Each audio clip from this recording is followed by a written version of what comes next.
ফ্যাসিবাদের মূল শক্তি যারা, মূল হোতা যারা, তারা দেশ থেকে জনরোষে পড়ে পালিয়ে গিয়েছে, কিন্তু তাদের যে পোষা সন্ত্রাসী তারা কিন্তু এখনো এই দেশে বিরাজমান এবং তারা শুধু সুযোগের সন্ধানে আছে যে এই দেশটাকে কিভাবে অস্থিতিশীল করা যায়, গণ অভ্যুত্থানের নেতাদেরকে কিভাবে এই পৃথিবী থেকে সরিয়ে দিয়ে তারা তাদের সেই পুরনো অনাচার, অবিচার, স্বৈর শাসনে আমাদেরকে ফেরত নিয়ে যেতে পারে।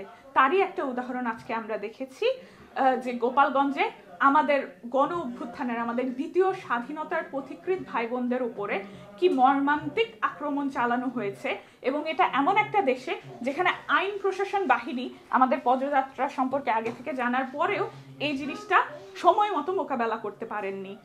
সেখানে দুর্বৃত্তদের সাথে ধাওয়া পাল্টা ধাওয়ার মাধ্যমে মানুষ নিহতও হয়েছে। এর জন্য দায়ী কে? এর দায় নিতে হবে সরকারকে। এর দায় অবশ্যই যে ফ্যাসিবাদী শক্তি বাংলাদেশে রয়ে গিয়েছে, যে ফ্যাসিবাদের নির্যাস বাংলাদেশে রয়ে গিয়েছে তাদের ওপরে। এবং আমাদের সরকারের কাছে আমরা এটা তীব্র প্রতিবাদ জানাই এবং আমরা আবেদন জানাই, যারাই এই অন্যায়ের পিছনে, এই অবিচারের পিছনে, এই অপরাধের পেছনে আছে তাদেরকে দ্রুততম সময়ে গ্রেফতার করে শাস্তি নিশ্চিত করতে হবে। এই অধিকার আমাদের শুধুমাত্র গণ অভ্যুত্থানের নেতা হিসেবে নয়, নাগরিক হিসেবে নিরাপত্তার ন্যূনতম অধিকার। এই অধিকার অবশ্যই আমাদেরকে দিতে হবে। আজকে যে গোপালগঞ্জে যে ঘটনা ঘটলো এই বিষয়ে আপনি যদি একটু মন্তব্য করতেন একদম সংক্ষেপে, আপনাদের প্রতিক্রিয়াটা কি?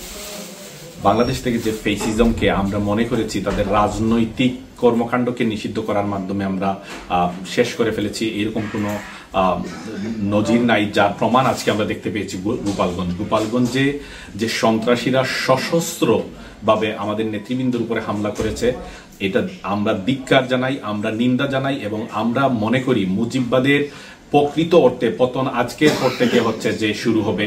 তারা গোপালগঞ্জে আমাদের নেতৃবৃন্দের উপর যেভাবে হামলা করেছে, আমরা বাংলাদেশ থেকে মুজিববাদকে বাংলাদেশ থেকে মুজিববাদ মুক্ত করার মাধ্যমে এর জবাব দিব। আজকে যে ঘটনাটা ঘটলো সে বিষয়ে আপনারা আতঙ্কিত কিনা?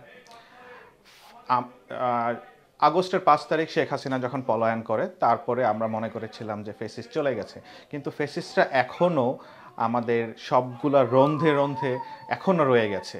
আজকে যে গোপালগঞ্জে ঘটনা, এটা একদম প্রমাণ করে দেয় তারা এখনও সুযোগ পেলে আক্রমণ করবে।